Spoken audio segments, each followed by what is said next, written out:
마이크 들어가시죠. 예. 오늘 목사님께서 광고하신 대로 창세기 강의, 창세전 언약으로 본 창조와 구원 이야기, 창세기 1, 2, 3장 강의, 오늘 5강, 둘째 날 궁창으로 갈라지는 두 세상에 대해서 같이 은혜를 나누도록 하겠습니다. 먼저 성경 같이 읽어보시겠습니다. 창세기 1장 6절에서 8절 모니터 보시기 바랍니다. 같이 읽으시겠습니다.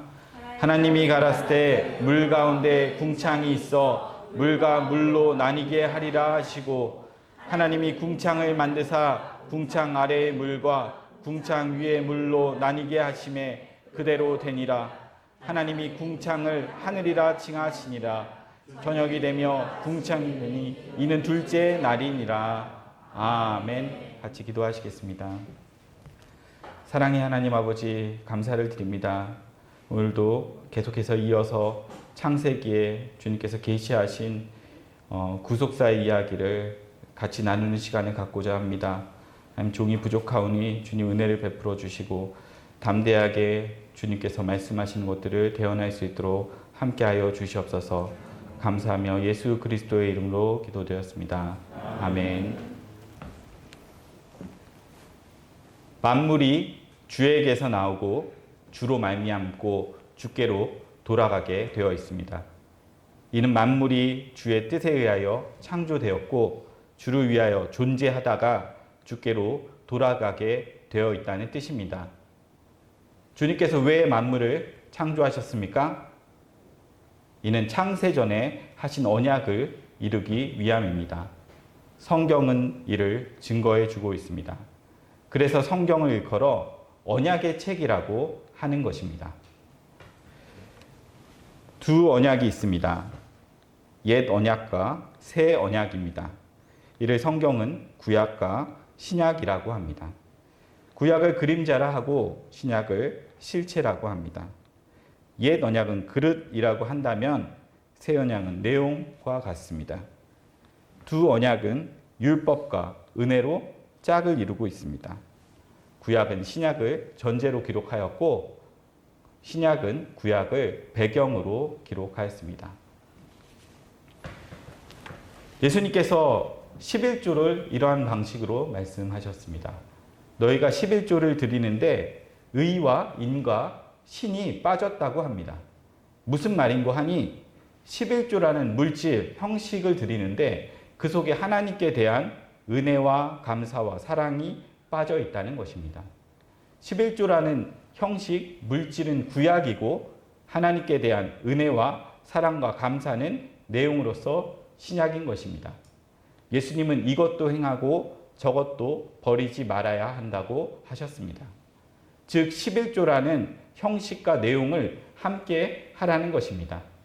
형식과 내용은 또 다른 몸과 영혼과 같습니다. 둘 다 소중한 것입니다. 몸은 영혼을 담는 그릇과 같습니다. 그릇은 내용을 담기 위한 것입니다. 그래서 식사한 후에 그릇을 깨끗이 닦아서 보관하는 것입니다. 이는 다시 밥을 담아야 하기 때문입니다. 둘 중에 어느 것이 귀합니까? 둘 다 귀합니다. 이건 경중을 따질 문제가 아닙니다. 율법과 은혜는 마치 수레의 두 바퀴와도 같습니다. 둘 중에 하나라도 없으면 수레는 굴러가지를 않습니다. 그래서 예수님께서는 천지가 없어지기 전에는 율법의 1.1획도 사라지지 않는다고 말씀하신 것입니다. 율법과 은혜는 짝인 것입니다. 쌍둥이 언약인 것입니다. 하지만 먼저와 나중이 있습니다. 율법이 먼저이고 은혜가 나중입니다. 먼저 그릇을 만드시고 내용을 담는 일을 하셨습니다. 하나님께서는 통일장이이신 것입니다. 내용을 먼저 생각하고 거기에 합당한 그릇을 나중에 만드십니다. 그러나 일의 순서상 그릇을 먼저 만들고 내용을 나중에 담는 일을 하십니다. 만물은 그릇이고 주님께서 내용이신 것입니다. 만물을 만드신 것은 주를 담고자 하심입니다. 만물을 의인화하면 우리가 됩니다. 내가 만물입니다. 하나님께서 나를 이 세상에 보낸 것은 주님을 닮고자 하심입니다. 나는 주를 닮는 그릇으로 창조된 것입니다. 우리는 주님이 거하시는 집인 것입니다. 그래서 성도를 일컬어 하나님이 거하는 집인 성전이라고 하는 것입니다. 이러한 계획을 창세전 언약이라고 합니다. 하나님은 만물을 만드시기 전에 앞으로 이렇게 일을 하겠다는 계획을 먼저 세우셨습니다. 이걸 창세전 예정이라고 합니다. 예정은 난 이렇게 일을 할 거야 라는 하나님의 의지인 것입니다. 예정을 다른 말로 언약이라고 합니다. 태초에 하나님이 그 기쁘신 뜻대로 예정을 하십니다. 그리고 그 뜻을 이루고자 만물을 창조하신 것입니다. 창세전 언약이 먼저이고 만물의 창조가 나중입니다. 하나님은 창세전 언약을 위하여 천지를 창조하셨습니다. 언약은 하나님이 하나님에게 하신 것입니다. 성부 하나님이 예정을 하시고 성자 하나님이 아버지의 뜻을 이루고자 만물을 창조하십니다. 그리고 만물 속에서 아버지가 예정하신 일들을 펼쳐 가십니다. 이 일을 성령 하나님의 능력으로 행하십니다. 성부, 성자, 성령 하나님이 창세전 언약을 만물 속에서 펼쳐 가시는 것입니다. 그래서 성부 하나님이 성령의 능력으로 여자의 몸에 성자를 잉태케 하신 것입니다. 태초에 말씀으로 계시던 하나님이 창세전 언약을 이루시려고 성령의 능력으로 여자의 몸에 잉태되어 이 세상에 오신 것입니다. 만물의 주인으로 오신 것입니다. 예수님이 역사 속에서 자기 백성들을 찾아가서 창세전에 언약하신 내용들을 이루어 가시는 것입니다. 이것을 미리 하신 자를 부르시고 부르신 그들을 의롭다 하시고 의롭다 하신 그들을 영화롭게 하신다고 합니다. 표를 보시면 미리 하심은 창세전에 하신 것이고 부르신 것은 역사 세계에서 이루어지는 것입니다. 그리고 의롭다 하시는 것은 현재 이루어지는 것이고 영화롭게 하시는 것은 장차 천국에서 이루어지는 것입니다. 창세기 12장을 보면 아브라함을 갈대아 우르에서 빼내십니다. 이때 하나님께서 아브라함에게 하신 약속이 너를 복의 조상으로 만들어 주겠다고 하십니다. 아브라함이 복의 조상 될 만한 자격이 있어서가 아니라 아브라함의 조건과 상관없이 만들어 주신다는 뜻입니다. 이것이 언약입니다. 이 언약이 창세기 13장과 15장에 구체적으로 확대되어서 나타나는데 창세기 13장 15장에 하나님께서 아브라함을 찾아와서 언약하시는 장면을 함께 확인해 보겠습니다. 창세기 13장 15에서 16절 같이 읽어보시겠습니다. 보이는 땅을 내가 너와 내 자손에게 주리니 영원히 이르리라. 내가 내 자손으로 땅에 티끌 같게 하리니 사람의 땅의 티끌을 능히 셀 수 있을진데 내 자손도 세리라. 아멘. 그 다음 이어서 창세기 15장 쭉 읽어 가시겠습니다. 5절 말씀 같이 읽으시겠습니다. 그를 이끌고 밖으로 나가 갈았을 때 하늘을 우러러 묵별을 셀 수 있나 보라. 또 그에게 이르시되 내 자손이 이와 같으리라. 아멘. 13절 14절도 이어서 읽어보시겠습니다. 여호와께서 아브라함에게 이르시되 너는 정령이 알라.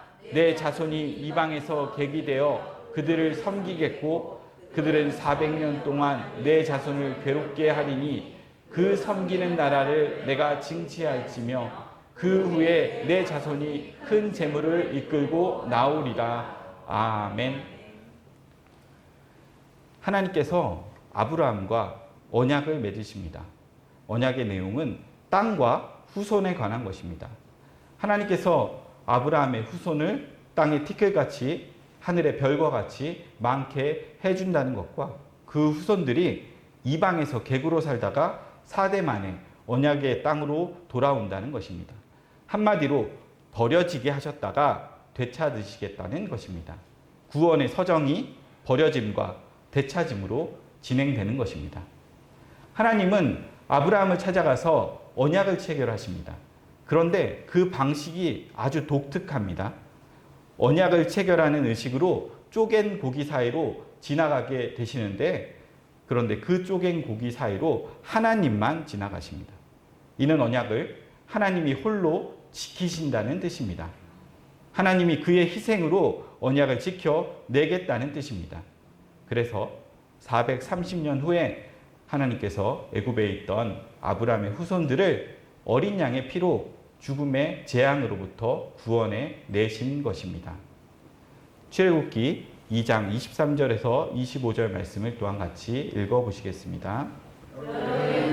애굽 왕은 죽었고 이스라엘 자손은 고역으로 인하여 탄식하며 부르짖으니 그 고역으로 인하여 부르짖는 소리가 하나님께 상달한지라.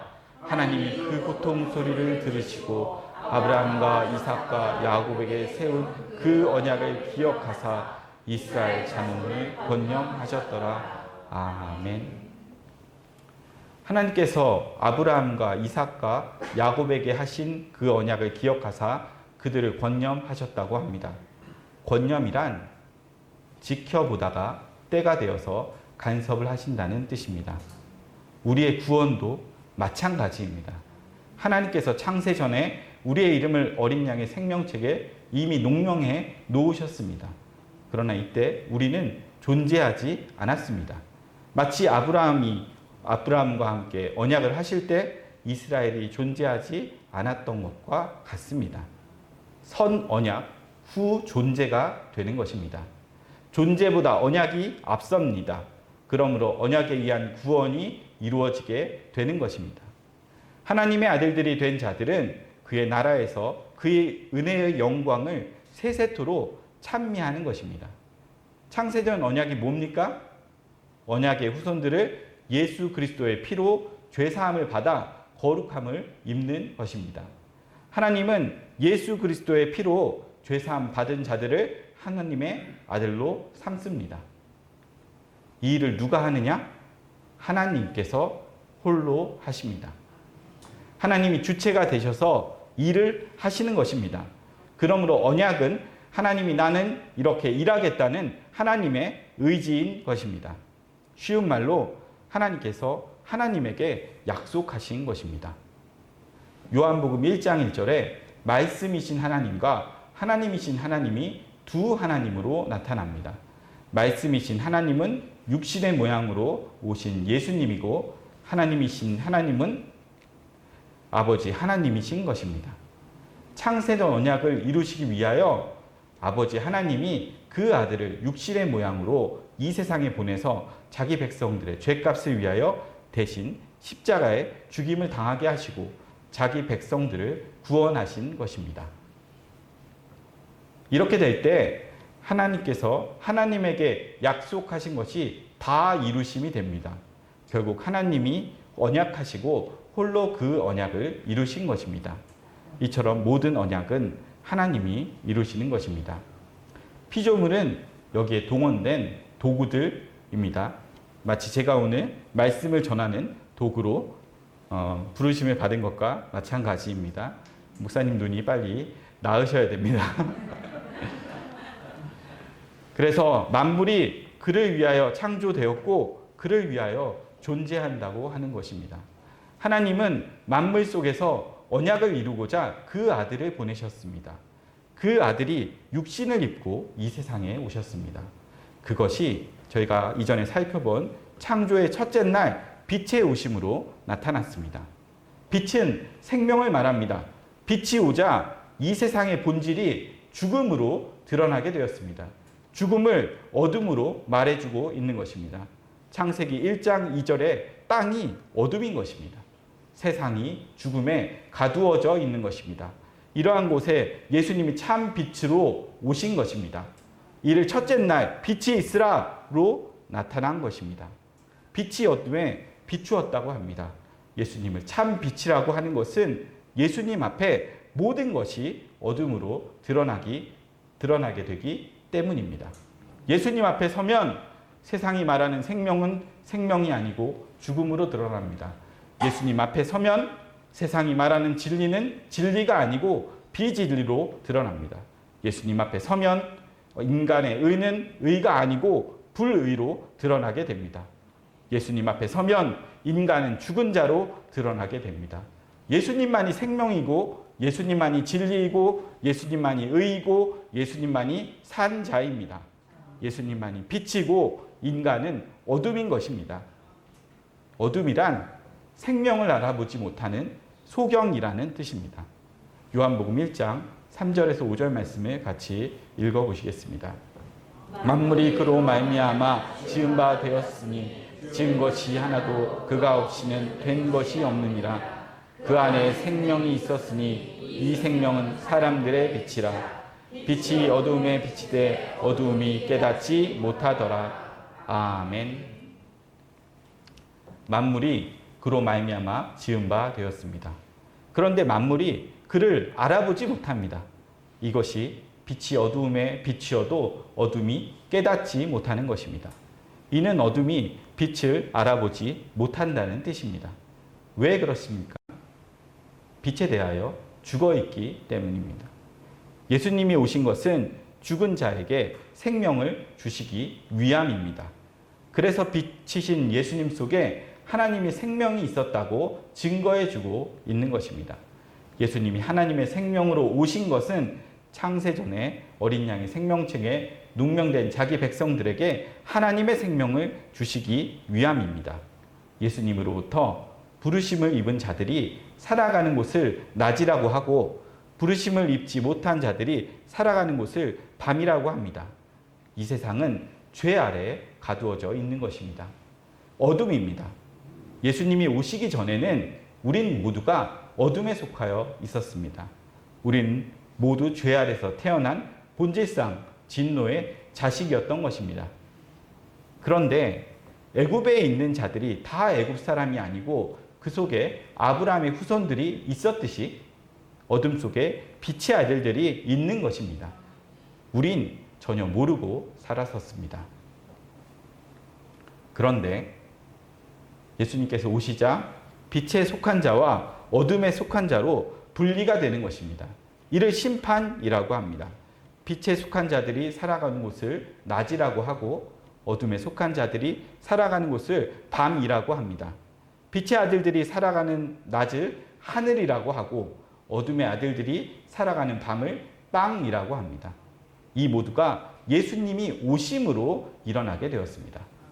창세기의 창조 기사는 예수님이 자기 백성들을 구원하는 이야기인 것입니다. 그 과정을 창조 7일로 말해주고 있는 것입니다. 창조 7일은 구원의 서정과도 같습니다. 구원의 첫 단계가 예수님이 이 세상에 오심으로부터 시작이 됩니다. 요한복음 1장 9절에서 10절 말씀을 같이 읽어보시겠습니다. 참기 곧 세상에 와서 각 사람에게 비치는 빛이 있었나니 그가 세상에 계셨으며 세상은 그로 말미암아 지은 바 되었을 때 세상이 그를 알지 못하였고 아멘. 첫째 날 예수님이 빛으로 오셨습니다. 그러나 세상은 그를 알아보지 못합니다. 이는 죽어있기 때문입니다. 예수님이 죽은 세상에서 일을 하십니다. 그것은 자기 백성들을 죽음에서 불러내서 생명을 주는 것입니다. 이것이 예수님이 구약 교회 속에서 12제자를 불러내는 것으로 나타났습니다. 예수님께서 12제자를 부르심으로 세상은 둘로 분리되었습니다. 부르심을 입은 자와 부르심을 입지 못한 자로 구분이 됩니다. 부르심을 입은 자들을 자기 백성이라고 합니다. 이러면 자기 백성과 자기 백성 아닌 자로 갈라지게 됩니다. 이를 너희와 저희로 말씀하셨습니다. 너희에게는 천국의 비밀이 허락되었고 저희에게는 천국의 비밀이 허락되지 않았다고 합니다. 천국의 비밀이 허락된 너희는 빛의 아들들로 낮에 속한 자들이고 천국의 비밀이 허락되지 않는 저희는 어둠의 아들들로 밤에 속한 자들인 것입니다. 빛과 어둠을 언약으로 말하면 은혜와 율법이 되는 것입니다.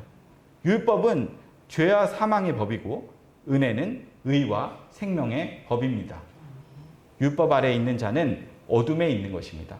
이들을 흑암의 고통 속에 있다고 합니다. 예수님이 오시자 흑암의 고통 속에 있는 자들에게 빛이 비친 것입니다. 예수님이 창세전에 어린 양의 생명책에 농명이 된 자들을 죄와 사망의 법인 율법에서 빼내는 일을 하셨습니다.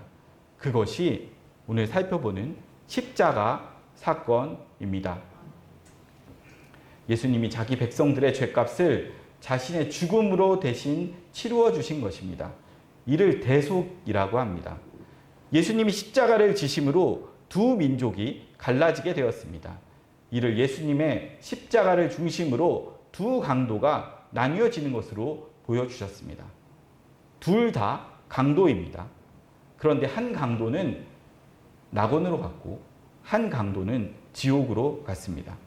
예수님이 오심으로 하늘 백성과 땅 백성으로 갈라지게 되었습니다. 구원이 뭐냐? 부르심을 입고 빼내심을 얻고 갈라짐을 당하는 것입니다. 어떻게 부르심을 입습니까? 창세전에 어린 양의 생명책에 농명된 예정에 의해서입니다. 예정된 자들을 예수님이 찾아오셔서 부르십니다. 어떻게 빼내심을 얻습니까? 예수 그리스도의 십자가를 통해서입니다. 예수님이 십자가에서 율법의 요구를 완성하심으로 율법과 죄와 사망으로부터 빼내 주셨습니다. 어디로 갈라짐을 당합니까? 땅에서 하늘로 갈라짐을 당합니다. 어둠에서 빛으로 갈라짐을 당한 것입니다. 이것이 장차 예수님이 재림하시면 영생과 영벌로 영원한 갈라짐으로 나타나게 되는 것입니다. 부르심을 입는 것은 창세전이고 빼내심을 얻는 것은 현재이고 갈라짐을 당하는 것은 장차입니다. 태초에 하나님께서 천지를 창조하셨습니다. 천은 하늘나라이고 지는 땅의 나라입니다. 하나님은 먼저 하늘나라를 창조하셨습니다. 이를 영의 세계라고 합니다. 영의 세계는 영물들이 살아가는 곳입니다. 영물들을 이전에 천사라고 저희가 배웠었죠. 이들이 살아가던 동네를 에스겔서 28장에서는 하나님의 동산 에덴이라고 합니다. 하나님은 천사들로부터 찬송을 받고자 하셨습니다. 그런데 천사들 중 일부가 하나님께 돌아갈 찬송을 가로채는 반역을 일으켰습니다. 이에 하나님께서는 그들을 하나님의 동산인 에덴에서 쫓아내서 땅이라는 흑암에 가두셨습니다. 이를 이사야 14장 12절에서 너 아침의 아들 계명성이여 어찌 그리 하늘에서 떨어졌으며 너 열국을 엎은 자여 어찌 그리 땅에 찍혔는고 라고 합니다. 땅에 찍혔다고 합니다. 타락한 천사들이 하늘에서 땅으로 쫓겨난 것입니다. 타락한 천사들이 쫓겨난 땅을 일컬어 음부라고도 하고 흑암이라고도 하고 땅이라고도 하고 지옥이라고도 합니다. 음부나 흑암이나 지옥이나 땅이나 다 같은 말입니다. 그림을 보시겠습니다. 하나님의 동산 에덴에 있던 타락한 천사들이 쫓겨난 땅이 좀 전에 말씀드린 땅, 지옥, 음부, 흑암인 것입니다. 이해되시죠? 그 땅이 창세기 1장 2절에 혼돈과 공허와 흑암이 깊음 중에 있는 땅으로 나타나게 됩니다. 하나님께서는 혼돈과 공허와 흑암의 땅에 그 아들 예수 그리스도를 빛으로 보내신 것입니다. 흑암의 동네에 빛이 옴으로써 빛과 어둠으로 나누어지게 되었습니다. 하나님의 아들이 참 빛으로 그 흑암의 땅에 오신 것은 빛의 아들들을 불러내서 하늘에 있는 빛의 나라인 하나님 나라로 데려가고자 함이십니다.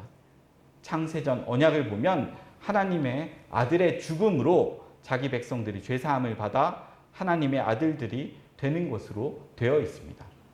그럼 하나님의 아들께서 죽으셔야 합니다. 그래야 하늘나라로 나아갈 자들과 땅 아래에 있을 자들로 구분이 되는 것입니다. 이를 하나님은 창조 둘째 날에 궁창을 만드셔서 궁창 윗물과 궁창 아랫물로 갈라내는 것으로 보여주셨습니다. 요한계시록 17장 1절과 15절 말씀을 같이 읽어보시겠습니다. 많은 무리에 앉은 큰 음녀에 받을 심판을 내게 보이리라. 내가 본 바 음녀에 앉은 물은 백성과 무리와 열국과 강원들이니라. 아멘. 무리란 열국 또는 백성을 말합니다. 궁창이 만들어지기 전까지 온 천하의 물이 하나로 있었습니다. 이는 온 세상 사람들이 하나로 섞여 있었다는 것입니다. 그런데 그 사람들 중에 창세전에 어린 양의 생명책에 농명된 자들이 있습니다. 이들을 창세전에 영생 주시기로 작정된 자들이라고 합니다. 이들은 하늘나라 백성들입니다. 그런데 땅 사람들과 함께 섞여 있는 것입니다. 이건 마치 아브라함의 후손들이 애굽에서 430년 동안 애굽 사람들과 함께 섞여서 살고 있는 것과 마찬가지입니다. 또한 성도들이 예수를 믿기 전에 세상 사람들과 함께 섞여서 살고 있었던 것과도 같습니다. 이 모습을 기쁨이라는 물속에 있는 것으로 말해주고 있습니다. 그래서 창세기 1장 2절에서 하나님의 신이 수면에 운행하셨다고 합니다. 수면이란 물 위를 뜻하는 말입니다. 물속에 두 민족이 함께 섞여서 살고 있는 것입니다. 이러한 세상에 예수님이 빛으로 오셨습니다. 오셔서 빛의 아들들을 불러내십니다. 빛의 아들들을 불러내자면 그들을 붙잡고 있는 죄와 사망의 권세 잡은 자인 마귀에게 값을 지불하여야만 합니다. 왜냐하면 흑암의 나라 왕이 그들을 죄로 사로잡고 있기 때문입니다. 그들의 죄값을 지불하여야지만 빼내올 수가 있는 것입니다. 그래서 하나님은 그 아들 예수 그리스도를 빛의 아들들의 속전으로 대신 주신 것입니다. 죄값을 대신 치르도록 하신 것입니다. 그것이 십자가의 죽으심으로 나타난 것입니다. 예수님의 십자가로 두 민족이 갈라지게 되었습니다. 하나님은 예수님의 십자가를 중심으로 두 나라를 갈라버린 것입니다. 이것이 궁창을 중심으로 해서 궁창 윗물과 궁창 아랫물로 갈라진 것으로 나타난 것입니다. 궁창이라는 말을 어려운 말로 라키아라고 합니다. 이 말은 두들겨서 넓게 펼친 판이라는 뜻입니다. 이것은 마치 세공업자가 두꺼운 판을 두들겨 패서 얇은 판을 만들어서 물속에 집어넣고서 이쪽과 저쪽으로 분리시키는 것과 같습니다. 물 가운데를 판으로 벽을 쳐서 이쪽과 저쪽으로 분리시킨 것입니다. 이게 궁창입니다.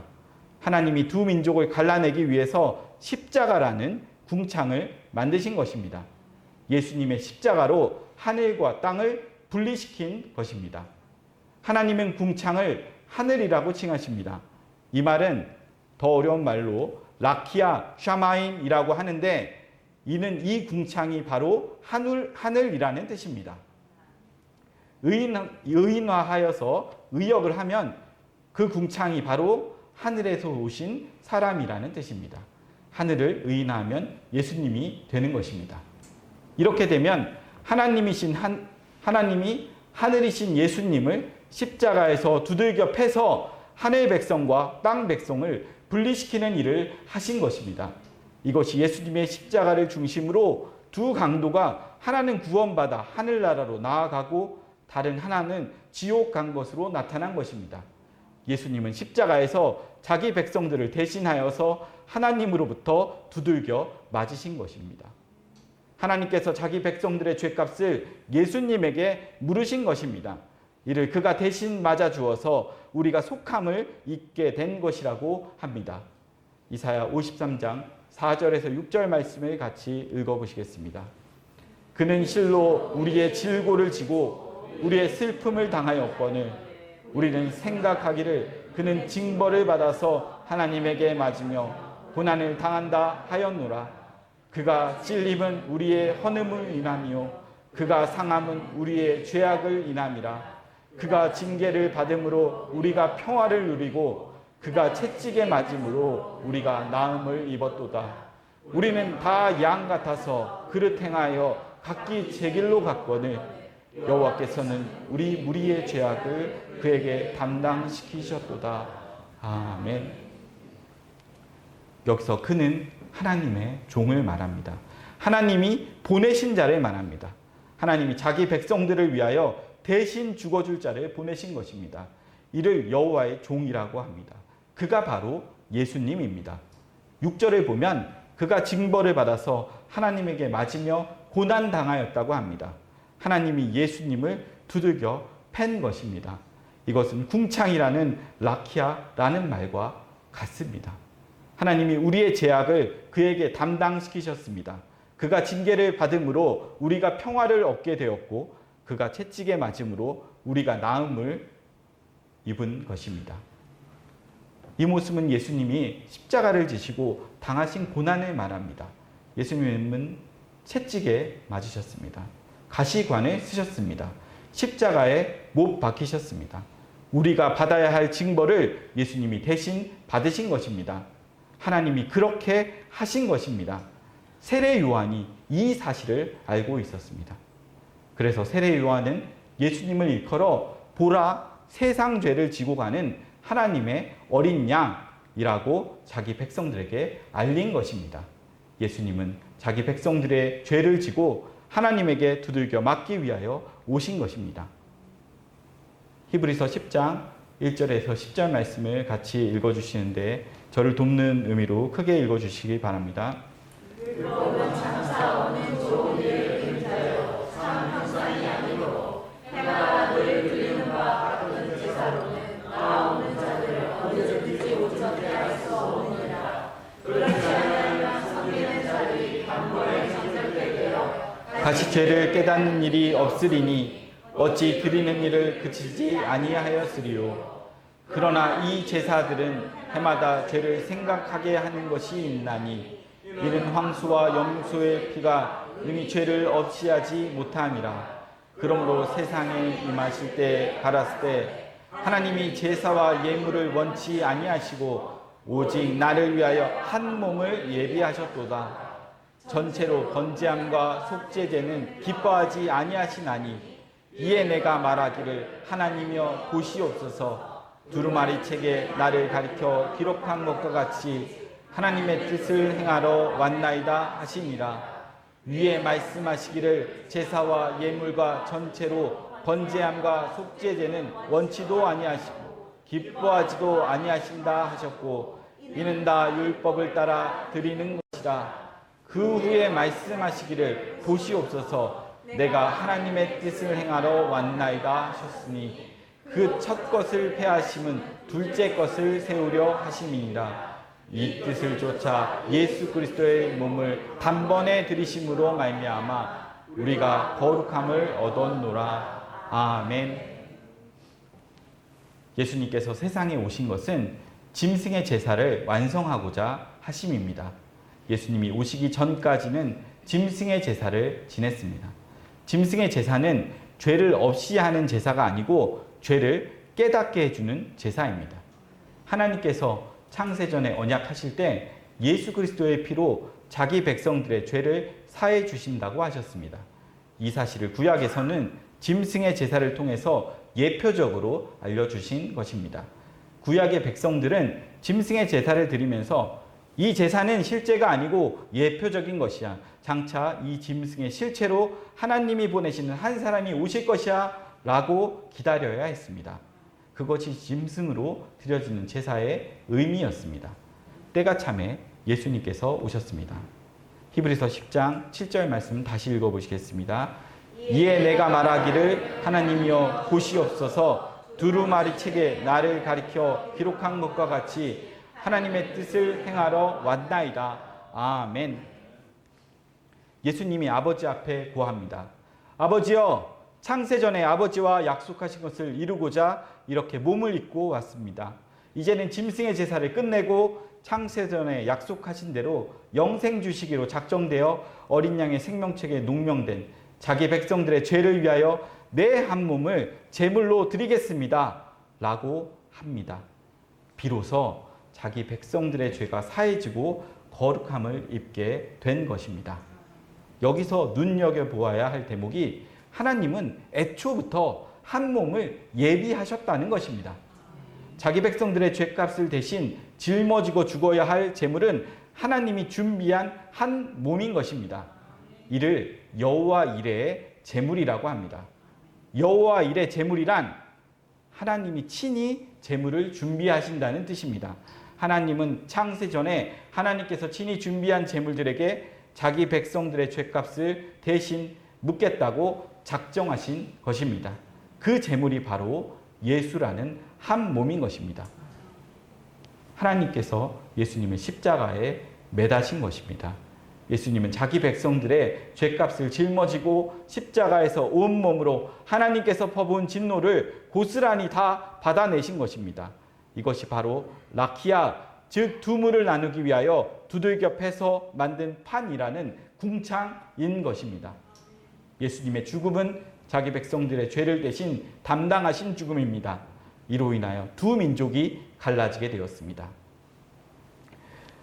표를 보시겠습니다. 예수님의 죽음으로 죄를 속량받는 백성과 속량받지 못한 백성으로 나누어집니다. 예수를 믿는 자와 믿지 않는 자로 나누어지게 됩니다. 예수님의 죽음을 자기 죄를 위한 죽음으로 받아들이는 자와 받아들이지 않는 자로 나뉘게 되는 것입니다. 예수님의 죽음이 자기 죄를 위한 죽음이라고 믿는 자를 하늘 백성이라고 하고 자기와 상관이 없다고 하는 자를 땅 백성이라고 합니다. 예수님의 죽음으로 하늘에 속한 백성과 땅에 속한 백성으로 나누어지게 되는 것입니다. 이게 십자가상에서 이루어진 일입니다. 갈보리 산에 세 개의 십자가가 서 있습니다. 예수님을 중심으로 좌우에 강도가 있습니다. 한 강도는 구원을 받았고 다른 한 강도는 저주를 받았습니다. 세 개의 십자가를 수직으로 세우면 예수님을 중심으로 분리가 됩니다. 예수님을 중심으로 한 강도는 땅 아래로 내려갔고 한 강도는 하늘 위로 올라간 것이 됩니다. 예수님의 십자가를 중심으로 하나는 하늘 위에 있고 다른 하나는 땅에 있는 것입니다. 예수님께서는 하늘과 땅을 가르는 궁창이 되셨습니다. 궁창 윗물과 아랫물을 의인화하여서 보면 예수님 아래에 있는 강도를 궁창 아랫물이라고 볼 수 있고 예수님 위에 있는 강도를 궁창 윗물이라고 하는 것입니다. 요한계시록에서는 물을 열국과 백성과 방언이라고 하였습니다. 그럼 궁창 윗물과 궁창 아랫물은 두 민족이 되는 것입니다. 위에 있는 물은 하늘나라 백성이고 아래에 있는 물은 땅의 나라 백성이 되는 것입니다. 이해가 되셨죠? 구원이란 예수님의 십자가를 통하여 분리되는 것입니다. 예수님은 십자가에서 너희와 저희로 구분하셨습니다. 너희는 하늘 백성이고 저희는 땅의 백성입니다. 그래서 예수님은 너희에게는 천국의 비밀을 허락하셨고 저희에게는 감추어 버린 것입니다. 천국의 비밀이 바로 예수님의 죽음으로 자기 백성들의 죄가 속량을 받고 하나님의 아들들이 되는 것입니다. 이것이 창세전에 하신 언약이고 영원한 복음인 것입니다. 구원은 궁창으로 물이 분리되듯이 예수님의 십자가로 분리되는 것입니다. 이 모습이 아브라함을 갈대아 우르에서 가나안으로 불러내는 것으로 나타난 것입니다. 이스라엘 백성들을 애굽에서 광야로 빼내신 것입니다. 성도들을 세상에서 교회로 불러내는 것으로 나타난 것입니다. 빼내심을 입을 때는 모두가 물을 건너오는 경험을 하게 됩니다. 아브라함은 유브라데 강을 건너왔고 이스라엘은 홍해를 건너왔습니다. 성도들은 물세례를 건너왔습니다. 강을 건넌다는 것은 모두 죽음을 상징합니다. 이는 죽음을 지나서 하나님의 나라로 나아가게 된다는 뜻입니다. 그림을 통해 보셨듯이 강도가 예수님의 십자가를 통해서 위로 올라가게 됩니다. 우린 모두가 아랫 강도였습니다. 그런데 예수님의 죽으심으로 윗 강도가 된 것입니다. 위로 올라간 강도에게는 예수님의 피가 묻어 있습니다. 위로 올라갈 때 십자가라는 피의 터널을 지나가기 때문입니다. 이건 마치 어린아이가 깜깜한 엄마 뱃속에서 바깥 밝은 세상으로 나올 때 엄마의 피를 묻히고 나오는 것과도 같은 것입니다. 뱃속에서 나온 아기의 몸에는 엄마의 피가 묻어 있습니다. 엄마의 피는 엄마의 죽음과 같습니다. 아이가 어두운 뱃속에서 밝은 바깥 세상으로 나올 수 있었던 것은 엄마의 죽음을 통해서입니다. 마태복음 27장 50절과 51절 같이 읽어보시겠습니다. 예수께서 다시 크게 소리 지르시고 영원히 떠나시다. 이에 성소 휘장이 위로부터 아래까지 찢어져 둘이 되고 땅이 진동하며 바위가 터지고. 아멘. 히브리서 10장 19절과 20절 말씀도 다시 같이 읽어보시겠습니다. 그러므로 형제들아 우리가 예수의 피를 힘입어 성소에 들어갈 담력을 얻었나니 그 길은 우리를 위하여 휘장 가운데로 열어놓으신 새롭고 산 길이요 휘장 곧 저의 육체이니라. 아멘. 마태복음 27장을 보면 예수님이 십자가에서 죽으실 때 성소와 지성소를 가로막고 있던 휘장이 위로부터 아래로 찢어졌습니다. 이를 히브리서 10장에서는 예수님의 몸을 성소의 휘장으로 표현하고 있습니다. 휘장이 찢어진 것은 예수님의 몸이 찢어진 것과 같습니다. 알다시피 성막은 세 구조로 되어 있습니다. 뜰과 성소와 지성소가 그것입니다. 이것을 수직으로 세우면 지성소, 성소, 뜰이 됩니다. 그림을 보시면 저희가 익히 알고 있는 성소의 모습이 있습니다. 성소는 뜰과 그리고 성소 그리고 더 깊은 곳에 지성소로 이루어져 있습니다. 이를 수직으로 세우면 뜰은 세상을 상징하고 성소 휘장은 궁창이고 십자가를 상징하고 마지막 지성소는 하늘을 상징하게 되는 것입니다. 이것을 세 개의 십자가로 말하면 뜰은 아래 강도가 있는 땅을 말하고 성소는 예수님의 십자가이고 지성소는 위 강도가 있는 하늘을 말합니다. 뜰에 있는 아래 강도가 지성소라는 위 하늘나라로 가려면 중간에 가로막힌 성소라는 예수님의 십자가를 거쳐야만 합니다. 예수님이 길을 내주지 않으면 하늘로 갈 수가 없습니다. 이에 예수님께서 십자가에서 자기 몸을 찢어서 길을 내주신 것입니다. 궁창 위로 가려면 궁창이 찢어져야 합니다. 궁창이 바로 성소의 휘장인 것입니다. 예수님의 십자가의 죽음은 궁창이 찢어지는 것과 같은 것입니다. 궁창이 찢어짐으로 하늘로 가는 길이 생기고 땅의 사람이 하늘로 나아갈 수 있게 된 것입니다. 지성소에는 오직 한 분 대제사장만이 들어갈 수 있었습니다. 그것도 1년에 한 번 대속죄일에 한해서 말입니다. 이때 대제사장은 어린 양의 피를 앞세우고 들어갑니다. 피를 앞세운다는 것은 죽음을 상징합니다. 그 피는 바로 대제사장 자신의 피를 상징합니다. 곧 예수님의 피인 것입니다. 히브리서 9장 11절과 12절 말씀을 같이 읽어보시겠습니다. 그리스도께서 장래 좋은 일에 대제사장으로 오사 손으로 짓지 아니한 곧 이 창조에 속하지 아니한 더 크고 온전한 장막으로 말미암아 염소와 송아지의 피로 아니하고 오직 자기 피로 영원한 속죄를 이루사 단번에 성소에 들어가셨느니라. 아멘. 예수 그리스도께서 손으로 짓지 아니한 장막으로 들어가셨다고 합니다. 그 장막은 창조에 속한 곳입니다. 하나님 나라입니다. 예수님이 이 세상에서 창조에 속하지 않은 하나님 나라를 어떻게 가셨는가 하면 자기 피로 가셨습니다. 예수님도 자기의 죽음으로 하늘나라로 가셨습니다. 예수님의 죽음은 곧 예수님 자신의 구원과도 같은 것입니다. 왜냐하면 예수님이 아버지께로 가려면 이 땅에서 아버지로부터 받은 사명을 완수해야 하기 때문입니다. 예수님이 세상에 오실 때 아버지께 받은 사명은 자기 백성들을 위하여 죽는 것입니다. 그러므로 예수님께서 십자가에 죽으신 것은 자기 백성들의 구원도 되지만 예수님 자신의 구원도 되는 것입니다. 창세전 언약에 의하면 피조세계에 속한 이 세상에 있는 자들이 창조세계에 속한 저 세상인 하늘나라로 갈 때는 예수 그리스도의 피로 가도록 되어 있습니다. 그래서 예수님도 이 세상에서 하늘나라로 가실 때에 자기 피를 앞세우고 가셨던 것입니다. 예수님의 이러한 모습은 이 세상에 있는 자기 백성들이 하나님 나라로 갈 때 예수 그리스도의 피를 앞세우고 가야 하는 것으로 보여주고 있는 것입니다. 예수님은 자기 백성들을 대표하는 대제사장이 되어서 첫 열매로 가신 것입니다. 그럼 그 다음에 예수 그리스도에게 붙은 자들도 예수님이 가신 그 발자취를 따라서 가게 됩니다. 이것은 구약 이스라엘의 출애굽 때 이미 보여주신 그림입니다. 구약 이스라엘의 출애굽은 장차 하나님의 백성들이 이 세상을 영원히 떠나는 그림입니다. 구약 이스라엘이 애굽을 떠나올 때 어린 양의 피로 나왔습니다. 신약의 이스라엘인 성도들도 이 세상을 떠날 때에도 예수 그리스도의 피로 떠나게 됩니다. 어린 양의 피로 출애굽한 백성들이 광야에서 뭘 하고 살았나요?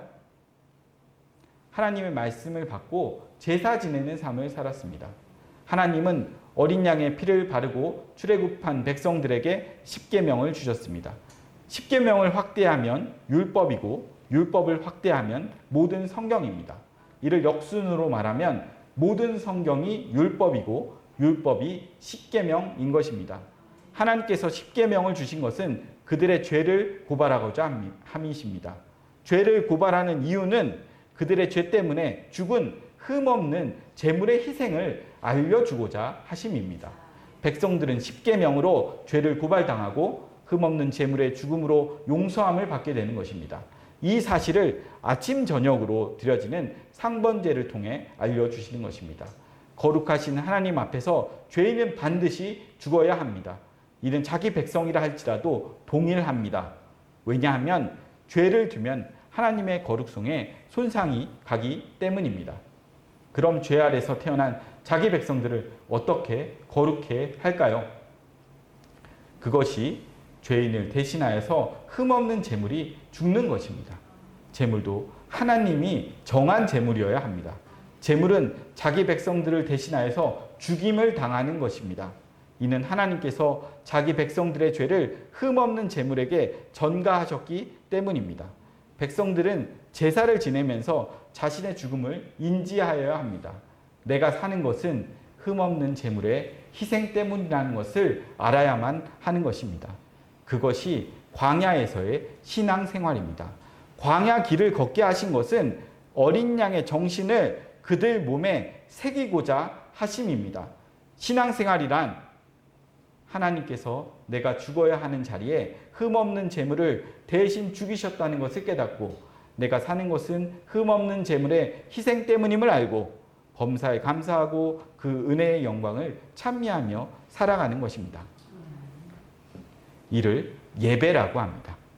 광야에서 할 일이란 아무것도 없습니다. 오로지 말씀을 듣고 제사를 지내는 것입니다. 하나님께서 광야에서 이스라엘의 몸에 흠없는 제물의 흔적을 새기는 일을 하신 것입니다. 마치 술을 놓듯이 약속의 땅으로 들어갈 백성들 몸에 어린 양을 새겨 넣는 것입니다. 이건 신약이라도 다르지 않습니다. 천국은 예수 그리스도의 피 묻은 옷을 입고 갑니다. 성령이 임하면 예수의 증인이 된다고 하였습니다. 증인이란 보고 들은 것을 증거하는 것입니다. 경험된 것을 증거하는 것입니다. 증인은 반드시 본인이 경험한 것이 있어야 합니다. 보고 들은 것이 있어야 합니다. 그것도 직접 보고 들은 것이어야 합니다. 직접 보고 들으려면 예수님으로부터 부르심을 입어야 합니다.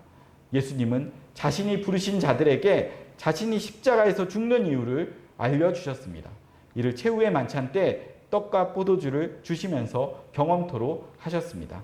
예수님은 떡과 포도주를 먹은 제자들에게 성령을 보내주셨습니다.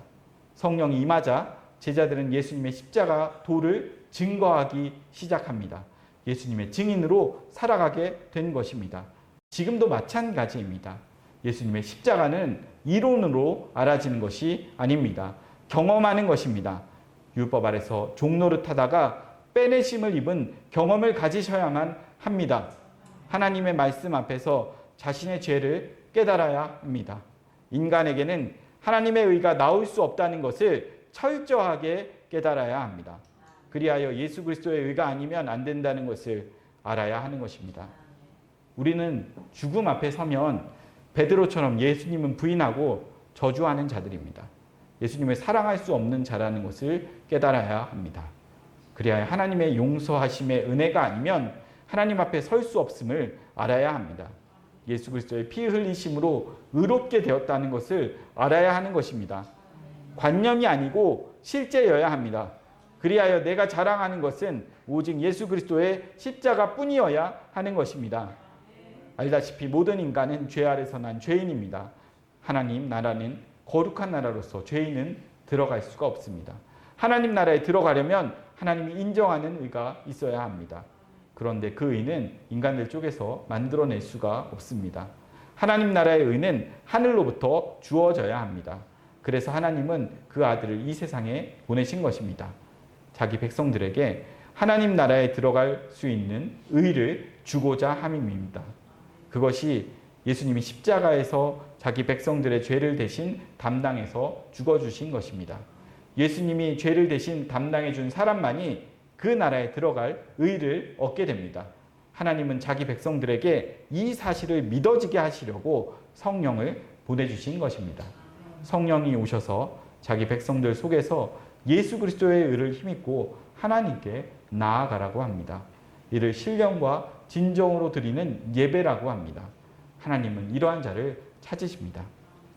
구약 이스라엘이 광야에서 한 일이라고는 제사뿐입니다. 이는 그의 나라와 그의 의를 입는 것입니다. 성막을 앞세우고 가나안으로 들어간 것은 흠없는 제물의 의를 힘입고 나아간 것입니다. 가나안을 일컬어 약속의 땅이라고 합니다. 이는 천국을 모형하고 있기 때문입니다. 구약 이스라엘이 성막을 앞세우고 약속의 땅으로 들어갔듯이 신약의 영적 이스라엘인 성도들도 예수 그리스도의 의를 앞세우고 하나님 나라로 들어가게 되는 것입니다. 신앙생활이란 이 사실을 믿음으로 살아가는 것입니다. 내가 사는 것은 예수 그리스도의 의로 산다는 것을 고백하는 것입니다. 구원의 목적은 하나님께 영광을 돌리고 그의 은혜를 찬미하는 것입니다. 하나님의 은혜와 영광이 예수 그리스도의 의에 있습니다. 하나님이 받으시는 찬송은 그 아들을 영화롭게 하는 것입니다. 이 일을 하게 하시려고 자기 백성들에게 성령을 보내주신 것입니다. 성령이 임하자 초대교회가 생겨납니다. 날마다 모여서 하나님의 은혜를 찬양하고 예수 그리스도를 자랑합니다. 교회란 예수 그리스도의 의로 나온 자들의 모임입니다. 그래서 교회를 일컬어 예수 그리스도의 몸이라고 합니다. 모두 예수 그리스도의 의로 나온 자들의 모임이기 때문입니다. 예수 그리스도의 의로 나온 성도들은 그의 은혜의 영광을 찬미하게 됩니다. 우리가 의롭게 된 것은 예수 그리스도의 죽으심 때문임을 고백하게 되는 것입니다. 성도란 몸에 예수 그리스도의 흔적을 지닌 자들입니다. 그 흔적이란 죄인이 예수 그리스도의 피 흘리심으로 살고 있음에 감사하고 찬송하는 것입니다. 이 정신으로서 살아가는 것이 새로운 피조물로 살아가는 새 생명의 삶인 것입니다. 이러한 삶을 영적 예배라고 하고 예수 그리스도의 흔적을 새기는 것이라고 합니다. 바울은 자기 몸에 예수 그리스도의 흔적을 가졌다고 자랑하였습니다. 흔적이란 다름 아닌 바울이 경험한 것입니다. 바울이 자랑하는 예수 그리스도의 흔적은 크게 두 가지가 있었습니다. 예수 그리스도의 흔적으로 첫째는 예수 그리스도의 의로 거룩함을 입었다는 것입니다. 자기가 가진 의는 율법으로 난 의가 아니라 예수 그리스도를 믿음으로 난 의라고 하였습니다. 자신이 의롭다 여김을 받는 것은 율법을 지켜서 주어진 것이 아니라 예수를 주와 그리스도로 믿는 믿음에서 주어진 것이라고 합니다. 그래서 바울은 오직 예수님의 십자가만 자랑하였던 것입니다. 예수 그리스도의 흔적으로 둘째는 바울이 자랑하는 십자가의 흔적은 복음을 전하다가 고난당한 것입니다. 바울은 자신이 예수 그리스도의 의를 증거하다가 고난당한 것을 자기 몸에 새겨진 예수의 흔적이라 하였습니다. 바울이 당한 고난은 모두 예수 그리스도의 의를 증거하다가 얻은 것들입니다. 바울은 가는 곳마다 예수 그리스도의 십자가를 전했습니다. 그러다가 수많은 고난을 당하였습니다. 때로는 매를 맞기도 하고, 때로는 동족들로부터 엄청난 욕을 먹기도 하였고, 때로는 감옥에 갇히기도 하였고, 때로는 원수들로 우겨쌈을 당하기도 하고, 때로는 빼앗기고 버려짐을 당하기도 하였습니다. 매를 맞아도 예수를 품었기 때문에 당하는 매라 감사하였고, 욕을 먹어도 예수 그리스도의 의를 가졌기 때문에 감사하였고, 감옥에 갇혀도 예수 그리스도의 복음을 전하다가 갇혔기 때문에 감사하였고, 우겨쌈을 당하여도 자기 안에 예수 때문임을 알았기에 감사하였던 것입니다. 이 모두가 예수님의 십자가를 증거하다가 당한 아픔들인 것입니다. 그래서 바울은 나의 나된 것은 모든 것이 하나님의 은혜라고 하였습니다. 바울은 그리스도 예수 안에서 모든 것을 할 수 있었다고 합니다. 세상은 왜 예수 그리스도의 십자가 도를 싫어할까요?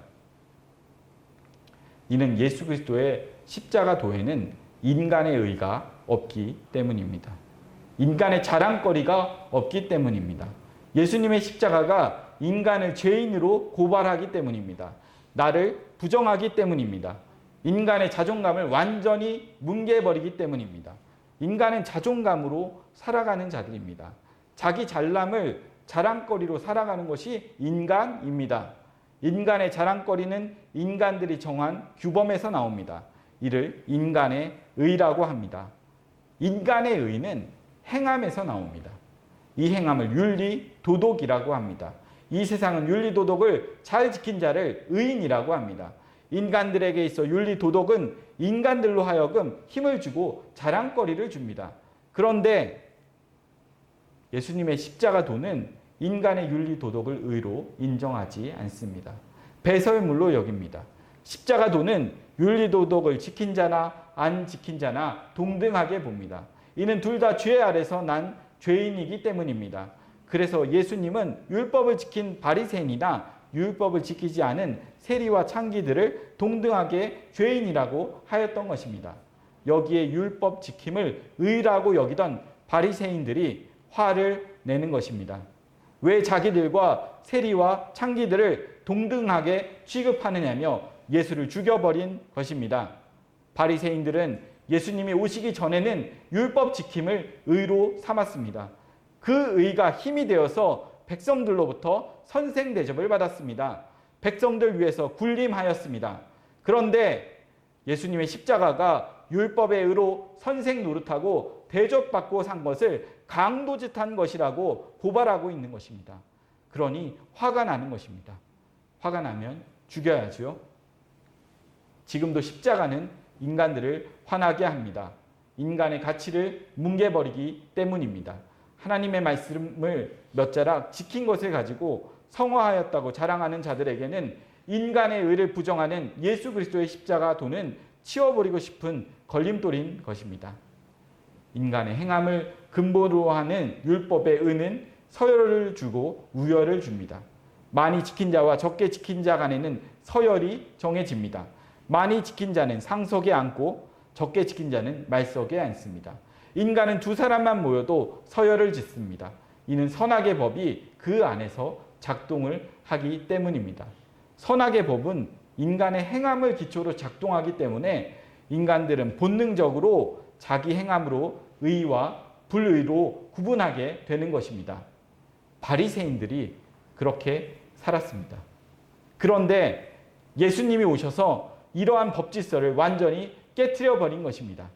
그러자 그동안 율법 지킴을 힘으로 사용하던 자들이 화가 나는 것입니다. 자기들의 영광이 사라지게 되었기 때문입니다. 이는 용납할 수가 없습니다.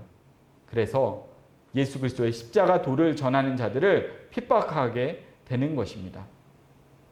바울은 다메섹 이전까지만 해도 율법에 열심하고 특심하던 자였습니다. 그 열심과 특심으로 힘을 얻었습니다. 대제사장의 공무를 수행하였다고 한다면 바리새인 중에서도 상위 계층에 속하였습니다. 자기 행함으로 상석에 앉아서 영광을 받았습니다. 그러다가 예수님을 만나게 되었습니다. 예수님을 만나고 보니까 그동안 전가의 보도처럼 휘둘렀던 율법의 의는 하나님 앞에 의가 아니라 도리어 배설물과 같은 것이란 것을 알게 되었습니다. 그래서 자기 동족들에게 율법의 의로는 하나님께 나아갈 수가 없고 예수 그리스도의 의로 나아가야 한다고 증거하였던 것입니다. 그러자 돌아오는 것은 핍박이고 고난이었던 것입니다.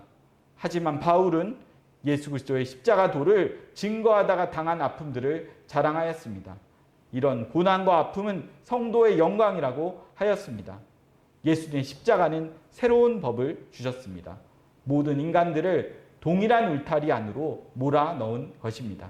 예수 그리스도의 울타리 안에 있는 자는 차별이 없습니다. 모두가 예수 그리스도의 피로 살아났기 때문입니다. 자랑거리는 오직 예수 그리스도 뿐입니다. 예수 그리스도의 십자가로 하늘 위로 올라가 궁창 위에 거하는 자들은 차별 없는 은혜의 법으로 살아갑니다. 그러나 예수 그리스도의 십자가 아래인 궁창 아래에 거하는 자들은 율법 아래서 인간의 행함으로 차별하면서 살아가는 것입니다. 스스로를 확인해 보십시오. 은혜로 삽니까? 법으로 삽니까? 나는 어디에 있나요? 궁창 위에 있는가요? 궁창 아래에 있는가요? 궁창 위는 은혜의 세계이고 궁창 아래는 법의 세계입니다. 예수 그리스도의 의로 차별 없이 은혜로 살면 궁창 위에 있는 자이고, 인간의 행위로 사람을 차별하고 법으로 살면 궁창 아래에 있는 자입니다. 좋은 나무가 좋은 열매를 맺고 나쁜 나무가 나쁜 열매를 맺습니다. 은혜에 속한 자는 은혜를 토하며 살고 법에 속한 자는 법을 토하며 살아가게 되어 있습니다. 그러나 섣불리 판단하지는 마십시오. 지금 법을 토하고 있다고 해서 정죄하거나 판단하지 마세요. 우리 모두가 법 아래 있다가 때가 참에 은혜로 옮겨진 자들이기 때문입니다. 비록 지금은 법을 토하고 살지만 때가 되면 은혜 아래로 옮겨질 수가 있기 때문입니다. 누구라도 부정적으로 보지 마시고 긍정적으로 보세요. 우리도 과거에는 바울처럼 법으로 살다가 은혜 아래로 옮겨짐을 당하였기 때문입니다. 앞서 옮겨진 자로서 늦게 옮겨지는 자들에게는 먼저 사랑을 받은 자로서 사랑에 빚진 자로 살아야 합니다. 그 누구라도 판단할 수 없습니다. 우리는 판단받을 자들이지 누구를 판단할 자가 아닙니다. 우리는 우리 힘으로 궁창 아래서 궁창 위로 옮겨진 것이 아닙니다. 예수 그리스도에 의하여 옮겨진 자들입니다. 그러므로 사랑에 빚진 자로서 그 은혜에 감사하며 살아가십시오. 그것이 궁창 위에 있는 성도들이 토해내는 열매들인 것입니다. 돌 감람나무인 우리를 참 감람나무인 예수님에게 접을 붙여주신 분이 하나님이십니다. 그러니 범사 속에서 은혜에 감사하여야 합니다. 우리가 자랑할 것은 오직 예수 그리스도의 십자가입니다. 골로새서 3장 1절에서 17절 말씀을 보면 너희가 그리스도와 함께 다시 살리심을 받았으면 위의 것을 찾으라고 하십니다. 왜냐하면 거기는 그리스도께서 하나님 우편에 앉아 계시기 때문입니다. 그러므로 위의 것을 생각하고 땅의 것을 생각지 말라고 합니다.